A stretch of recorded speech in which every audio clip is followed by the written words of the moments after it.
Howdy, my name is Jolene Jiang, and the host of Aren't Asians All Alike? And my goal is to give you data, experience, and examples so you can make the decision for yourself. This podcast has been on my mind for the last 4 days, and so I just had to share it right now.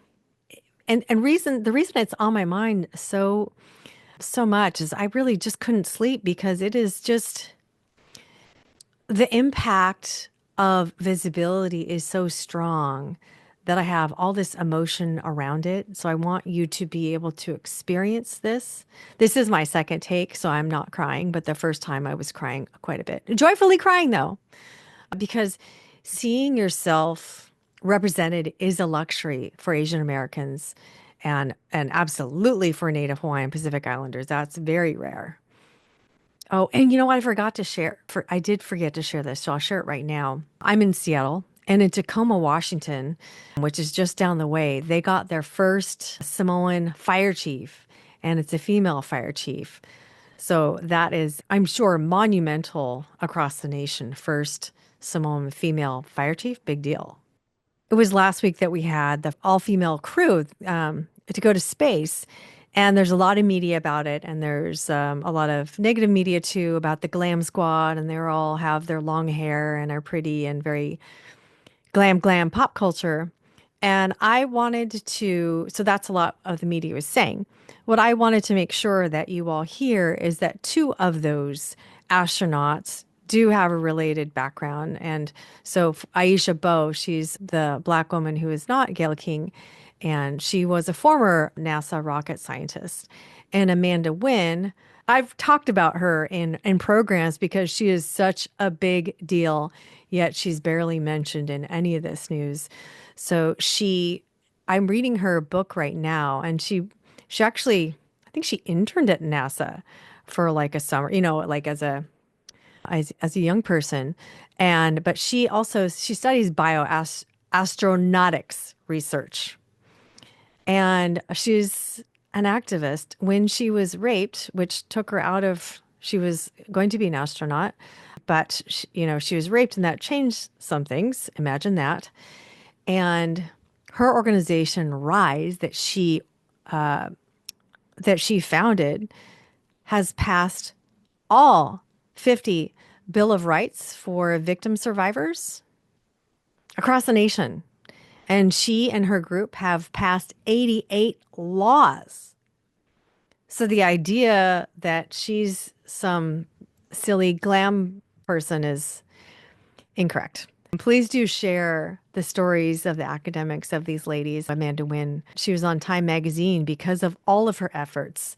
And I am planning to apply to her program to learn how to pass laws. I only got one law passed, but I wouldn't say I'm an expert in it at all. So she's a big deal. And representation, awesome.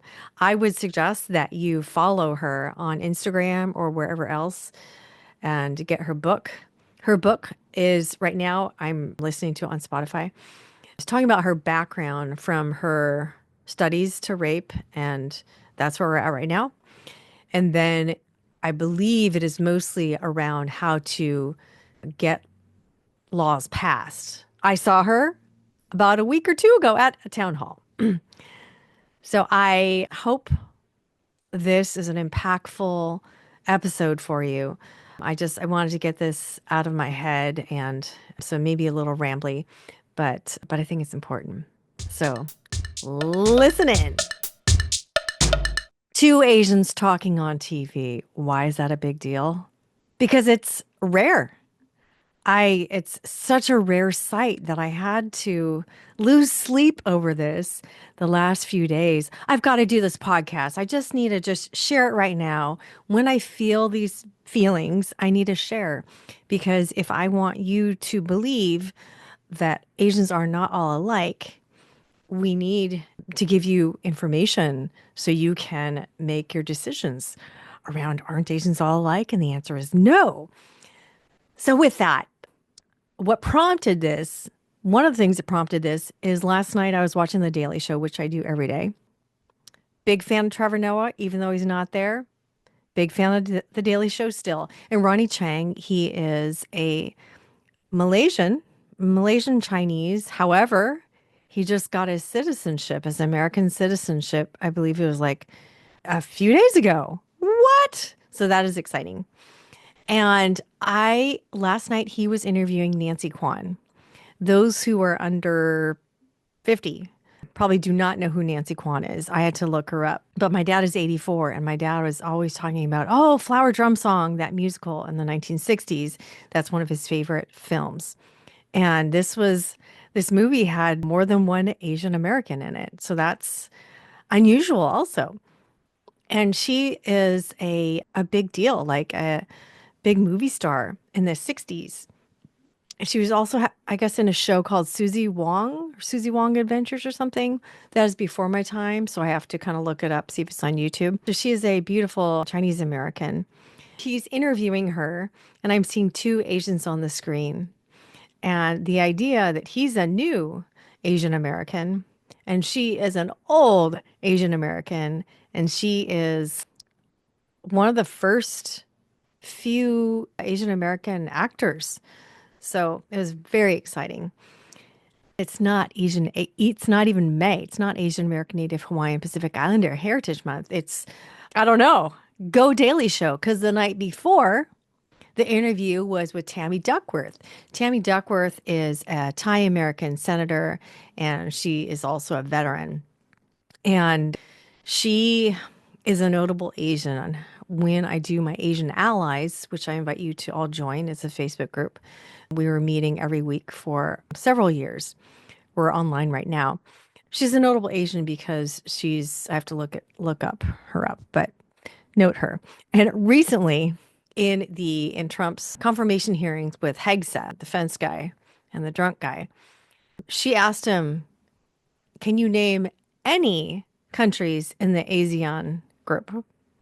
So ASEAN is Asian Association of Southeast Asian countries. So that's Thailand and Cambodia and those Southeast Asian groups. And he didn't even couldn't name one. She is strong. And Andy Kim is also out there at those confirmations asking important questions. So back to the Daily Show, Tammy Duckworth and then Nancy Kwan. And guess what? 3 days in a row. So Namish Patel. So he is a Indian American comedian. I think that is historic. I don't think that's ever happened because The Daily Show is a mainstream show. The direction is so inclusive. I remember listening to a podcast talking about making sure that they have more than half non-white males interviewed. This is like a long time ago when Trevor Noah was doing it. And so now to have three Asian Americans in a row, that is just mind blowing. And then the week before, 2 days in a row with Olivia Munn, who is a young actress. That was a shock when I saw that. I'm like, oh my gosh, Olivia Munn, what? And then Bowen Yang for being on the wedding banquet. Bowen Yang's from SNL, Chinese American. And he's a big deal. And so that was exciting to see him also. So that's 5 Asian Americans in less than 10 days. That is something.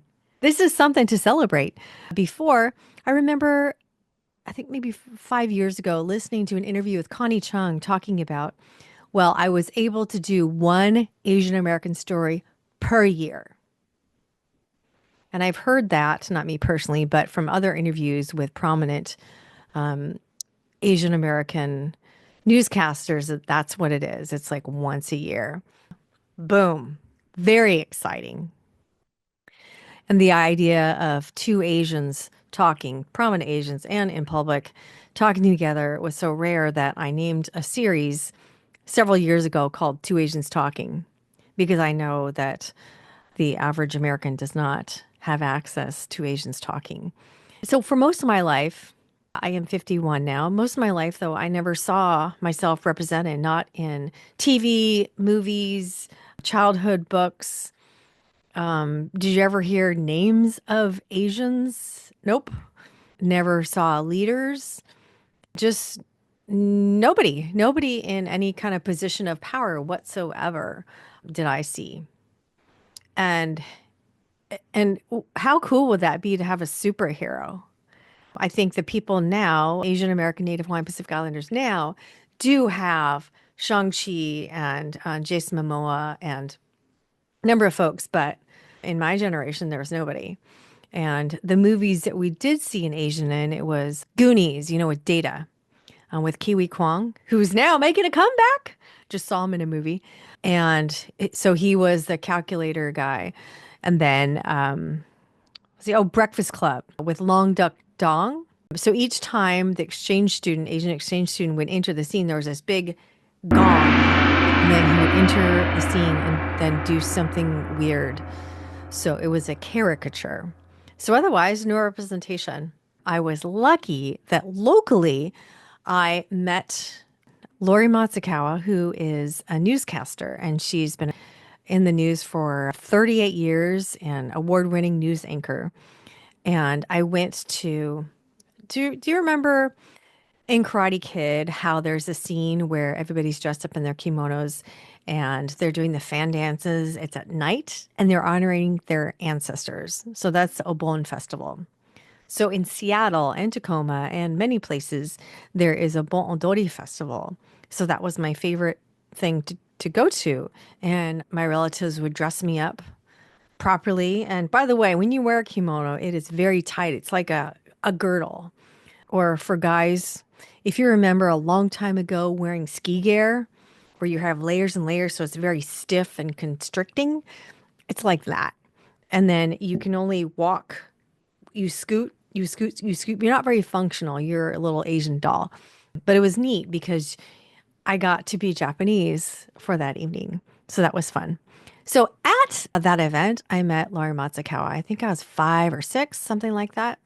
And she would have her news crew out there. And I'm like, oh, that's neat. Oh, she's on TV. I look forward each year to say hello to her and her husband. And then, 25 years later, they're at my wedding. so, so I share this because Lori was the only person in authority or leadership or visible position of any sort that I'd seen until 2016. And I didn't think about it. I didn't say, oh, I want to be like her or anything like that. But I met her and I thought, oh, that's neat. She does this on the news, and I'd see her on the news. You don't know the impact. But when I was 30, 35, I looked back and said, oh, wait a minute. Maybe I was 40. I don't know.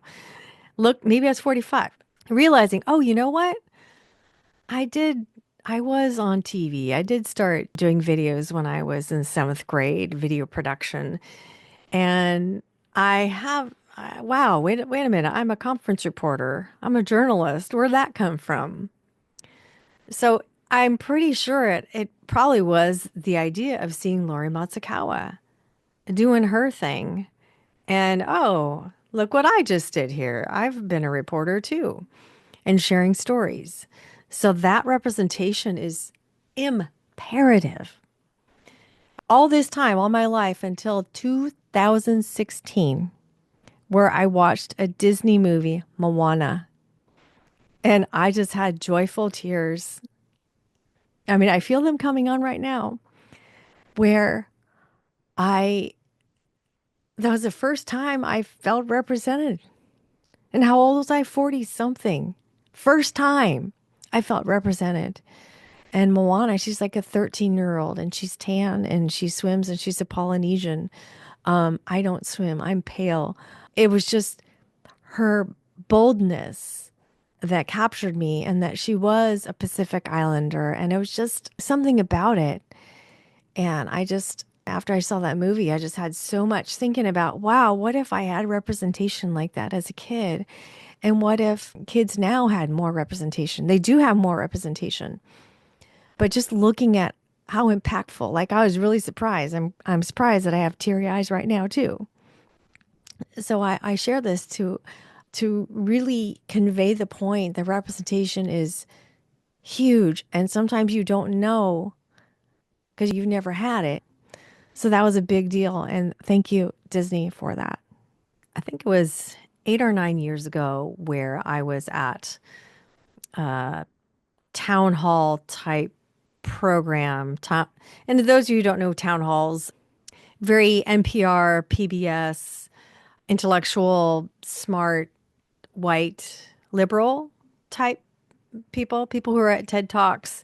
So I go to 1 to 2 events every day. I was very social when I liked people back then. Um, and so I was at this event, and there was about 500 people, and it was a KUOW, so that's the local NPR station. And they had this program, and you could apply to be a podcaster or make a podcast. So it was the final product was a 5 minute podcast, but it was professionally produced. And they would help you over a course of 10 weeks. And it was a listening party. So there was 500 of us in a room, and we're listening to these 5 minute podcasts. And then there'd be like a short question and answer or interview with the person. And the MC was half Asian. She was a halfie. And there was one participant, one of the 10 was also an Asian American.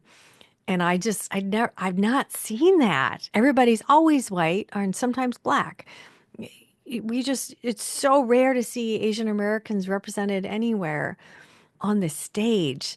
So I was just so thrilled. I remember sitting in that audience. I was so excited to see an Asian American on a microphone is rare unless it's an Asian American event. After the program, I was filled with so much emotion, and during the Q&A, I had to just share, thank you. Thank you, KUOW.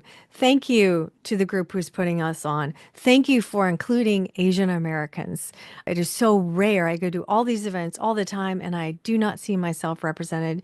And here you are with an Asian American MC and participant. This is a big deal. Thank you so much. I feel seen, and just like this really emotional, joyous moment. And it was a strange thing to come over me. I guess because you don't know what you're missing until you have it. Do you remember call waiting? The phones that you boop, boop, boop, or dial phone, either one.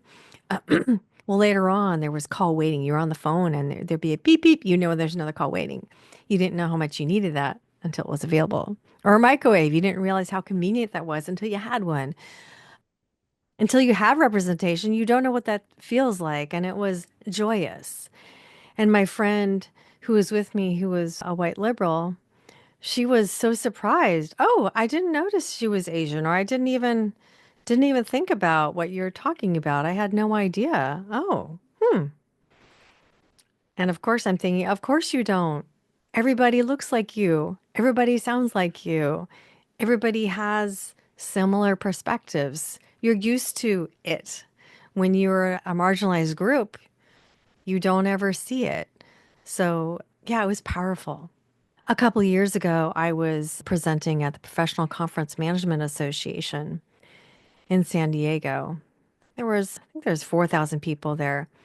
And the keynote speaker, which is not me, there were three of them, and an MC. Three were all Asian American, and the MC was Asian American.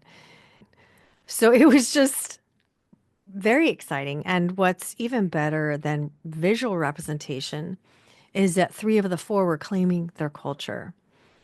And one of them also talked about his child who had disabilities and just claiming and claiming and claiming. And that was so powerful. I blogged about it on jolenejiang.com because it's one thing to have representation, but to have them claim their culture, that's another.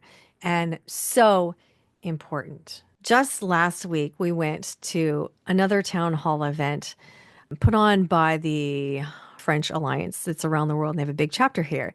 And last year we went to this, and we went to it because there was a Cambodian American artist. And I never, ever see a Cambodian speaker on stage ever, I don't think in my life. And so I wanted to go. And when we were there, so that was exciting. And there was also a Duwamish Ken. He was talking about Native Americans and the trees and the significance of the land. And it was, gosh, way to go, French folks. It was so powerful. And did you know at the University of Washington, they're going to teach the language, I believe it's of the Duwamish, Lashutsi language. So it was a powerful event. So we went this year, and three of the keynotes were Asian. What? So I'm sorry, two of them were. So that also was powerful. And one of them claimed their culture, and the other one represented. The Nigerian man, he did audience participation where he had people interpret Ubuntu and what that means in different languages. And there was all the European folks sharing their languages. Well, I'm rolling my eyes, of course. No Asian's going to speak up. And they probably did 10 languages already. And then I swung my head over here, and this guy looks Filipino. So he stood up. I'm so excited. And then he speaks German. So that was representation, but that was not claiming the culture. And then the next person, she's Chinese American. And so she shared Chinese. And then the next person is Vietnamese American. So there's three Asians in a row. It was all European until the first one. Again, it's that representation that matters.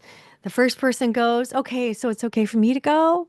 Okay, so I feel like I belong. Boom. So right after when the Asian woman spoke Chinese, like during the program, I like ran up to her, like, and to her chair, and I was like, "Oh my gosh, thank you, thank you! I didn't think we were gonna have any Asian representation, and I really appreciate it." And then I went back, but during the break, I went to go talk to her to say, "Hey, so what prompted you to talk?" And she and her friend, who is Taiwanese, they're trying to interpret it, how to interpret it, because I think they were going to speak anyways. And I asked why.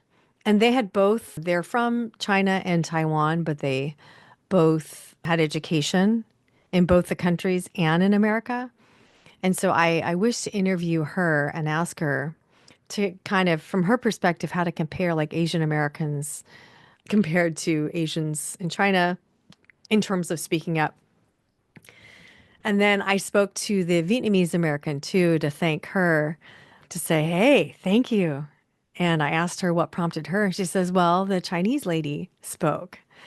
And it just filled me with joy and gave me tears of Asians speaking up. And a couple of reasons why this is so important to me is that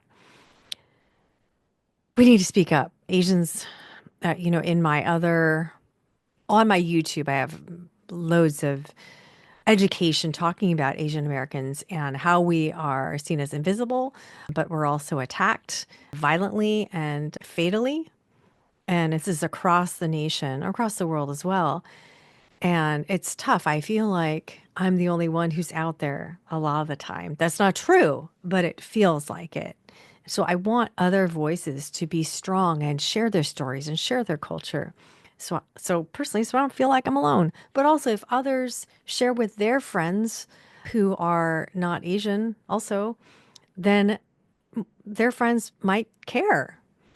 So it's just, we need to model, those of us who can and want to push ourselves, who are Asian American, Native Hawaiian, Pacific Islander, need to step up and be the first.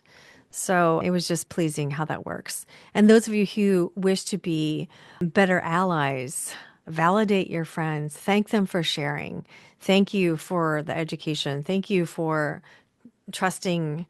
If somebody shares with you, say, oh, thank you for trusting me with information. I really appreciate it. Like validate, because we're used to being talked over, and people will cut us off, or we're not invited to the decision, or we're not seen as leaders. And so if you want to have your friends and family and colleagues speak up, go ahead and support them with that. Help make the environment a safer, more welcoming, inclusive space. not only for Asians, but for other marginalized groups too. It takes some patience, it takes some learning, and it's really rewarding. I mentioned claiming your culture. Comedians, there are a lot of Asian comedians. Jimmy O Yang, he was in Crazy Rich Asians and in a lot of different movies. I was reading his autobiography at the same time I was listening to Tiffany Haddish, also, two comedians, and I feel like their stories are very similar with each other. It's just really funny. And they both claim their culture, both Tiffany, Black culture, and Jimmy with his Asian American culture and talks about his family, his dad. Hassan Minaj, he's more political and definitely is claiming his culture. I do encourage you to watch his comedy specials. Really relatable, I think, and very funny if you're not Asian. And there was a video that he did with young Southeast Asians, with Indians, and he interviewed them. What is it like when people mispronounce your name? What is it like when they call you names? And it was really so helpful. And I think for those of us who are not, Daisy, a lot of this is to just feel like you're not alone. Joe Coy, he's from the greater Northwest. I believe he's from Tacoma or Federal Way. I'm in Seattle. And he's Filipino American. And he fills up stadiums. And he talks a lot about his mom, his Filipino mom, and also did the movie Easter Sunday. And I grew up with Filipino guys, and it was just listening to him is so relatable. It's such a sense of belonging. And his audiences are not all Asian. And so it really shows you how relatable stories can be, even if you're not of that identity. And Lily Singh, she's hilarious. She's Indian and she also talks about her queer identity too. And I don't know what she's doing now, but she was doing a ton of videos where she's dressing up as her relatives and her parents and sharing, how her life has been and also just how funny it is. So I do encourage you, a great way to learn about different cultures is through comedians. I mean, it's really easy and digestible in that way. And then there was, regarding culture, Michelle Lee. She was a Seattle news broadcast news person on TV, and then she's in St. Louis. Here is what she said. It was New Year's, so she was sharing what people symbolically eat, and then this is what she said. Grains actually symbolize wealth. We can guess why. Black-eyed peas represent coins, luck, or the promise of prosperity. Cornbread is for gold, and eating it brings the hope of extra spending money in the new year. And then pork signifies prosperity and progress because, get this, pigs root ahead as they eat as opposed to backwards like chickens or those turkeys. I ate dumpling soup. That's what a lot of Korean people do. All right, it is New Year's. And then you'll hear the response from a white lady who called in. Hi, this evening your Asian anchor mentioned something about being Asian and Asian people eat dumplings on New Year's Day, and kind of take offense to that, because what if one of your white anchors said, well, white people eat this on New Year's Day? I don't think it was appropriate that she said that, and she was being very Asian, and I don't know. She can keep her Korean to herself. All right, sorry, it was annoying. Because if a white person would say that, they would get fired. So say something about what white people eat. So, all right, thank you. And from that clip, that went viral, and her news station interviewed her, and she and her colleagues formed the hashtag Very Asian hashtag and then created a foundation. And now they fundraise for Asian American centered books for schools. And they do a bunch of important things for kids, for Asian American, Native Hawaiian, and Pacific Islander kids, so they can be represented. They can see themselves. So it is just exciting how she turned that into empowerment instead of being crushed. I do want to share an example of a missed opportunity around claiming culture. Name pronunciation. Last week in the news, there was a story about former Elaine Chao, Secretary of Transportation in Trump's cabinet. It's McConnell's wife, and she's Chinese. She talked about her name being mispronounced, like in an intentional kind of way. And they brought in several people. One of them was MJ Lee, who's a Korean American who just became a Korean American. And she spoke about this. And the host asked, does this strike a chord with you, the name pronunciation? And I'm so pleased that MJ had a good conversation. But here's the miss. Her name is MJ Lee. That's not her real name.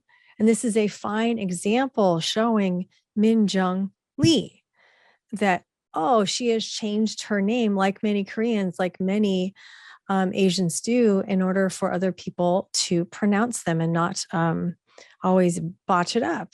And it's so I just I wonder why she did that, because he asked her a direct question and then she went on to something else. But she did share a little bit about herself. But I think the idea about names and saying, hey, for example, I too changed my name to MJ, so everybody else could pronounce it correctly without having them to work too hard. So that was a miss. And next time, claim your culture. And I think that she was allowed to claim her culture. And I think she chose not to, which is a bummer. So, but she didn't feel comfortable. So, you as allies, what can we do to make it comfortable for people to be their authentic selves? So that environment needs to be friendlier, more inclusive, because she didn't feel like she could share her real name. As you think about what I said here today about the impact of representation, and I mean, I can't still 3 Asian Americans on the Daily Show in a row. I cannot believe that. And when I think about these moments of representation, I tend to tear up. This is in 2025 because it is such a big deal. So, as you figure out if you want to be an ally or not, think about, what if you never saw yourself represented? Not on a cereal box, not in a commercial, not on the news, not as a leader, not as a athlete. There are a ton of Asian American athletes. Holy smokes. A lot have medaled too. But if you never saw yourself in a book or as an author, it's tough. So when you are in your workplace, or if you are a parent, figure out, in the workplace, I guess I'm more familiar with that since I'm not a parent, but who's on the panel? Do we have groups represented here, or is it only one group? Is it diversity and we have Black people and that's it? There's more voices out there. And I I talk about this all the time. One of the stories to talk about is there are 76 speakers and zero of them were Asian. And this is a global group? Come on. So as you are planning and being an ally, who is not in the room? Who needs to be there? Who's part of this population but is not represented? And who gets to tell the story and from which perspective? And that reminds me, do you remember the Thai soccer players? They were kids, like young soccer players. I believe it was in Thailand, and they were stuck in a cave. Well, there were 3 movie/documentaries about it. It was really good. One was from a white savior point of view, and one was from you actually, they actually reference the kids. There are actually kid characters in there. You get to hear from the Thai side, and there's another one. It was really incredible. But one of them was the white story. They don't even mention all the people around the world who are helping, or even the soccer players. Representation matters. Representation matters. Do you have more information to answer the question? Aren't Asians all alike? Good. Bonus, bonus round. I'm going to share with you a short little video that is my go-to video when I need a boost of confidence. And this is a video of a Maori New Zealander, and she was the youngest member of parliament. And she does her haka. And if you look around in that courtroom, there are people who are Maori too. You can see with their tattoos and earrings and things, and they're chanting along with her. And this is just, how do you claim your culture that hard? It is so empowering. See you next time. Aweha.